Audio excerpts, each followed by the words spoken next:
गुरुर्ब्रह्मा गुरुर्विष्णु गुरुर्देवो महेश्वरः गुरु साक्षात् परब्रह्म तस्मै श्री गुरुवे नमः। आज का विषय है योग और ध्यान।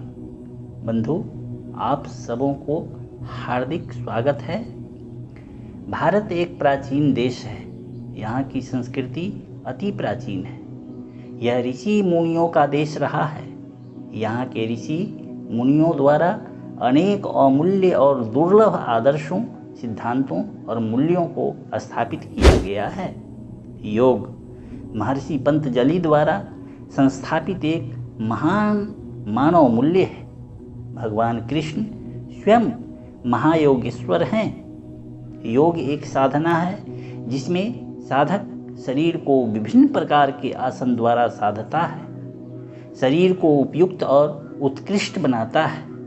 आसन द्वारा शरीर के अलग अलग अंगों को सुडौल और खिला हुआ बनाया जाता है। इसके लिए अलग अलग तरह के आसन बनाए गए हैं।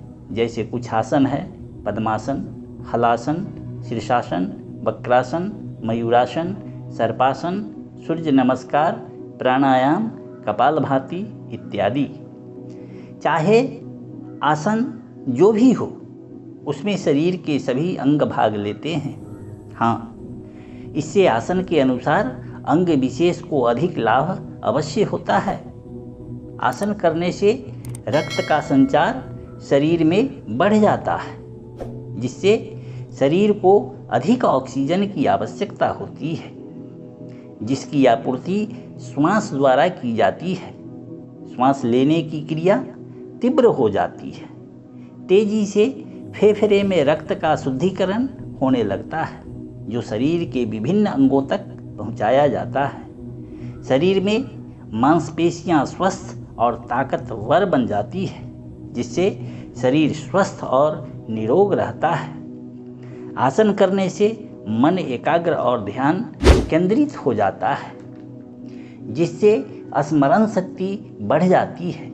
इस प्रकार आसन शरीर को श्वास से जोड़ता है और श्वास दिमाग से जुड़ जाता है। दिमाग मन से, मन ध्यान से और ध्यान आत्मा से जुड़ जाता है। अब शरीर, इंद्रियां, मन, बुद्धि, विवेक, चित्त और आत्मा सभी एक लय और ताल में हो जाते हैं, अर्थात आपस में एक दूसरे से जुड़ जाते हैं। मतलब सबों का योग हो जाता है। इसलिए आसन को योग कहा गया है। कुल मिलाकर इसे योगासन कहते हैं। इसका आधुनिक नाम व्यायाम या अंग्रेजी में एक्सरसाइज कहते हैं। योग के बाद किया जाने वाला ध्यान 100% सफल होता है। बिना योग के ध्यान तभी लगता है जब साधक ध्यान की क्रिया से भली भांति अवगत है और बहुत काल से अभ्यासरत है। अन्यथा जो अभ्यास में नहीं है या जिसे अनुभव नहीं है, उससे बिना योग के ध्यान लग ही नहीं सकता। इसलिए योग और ध्यान सहचर शब्द की तरह प्रयुक्त और व्यवहृत होता है। ओम तत्सत। सतगुरुवे नमः। Please like and subscribe.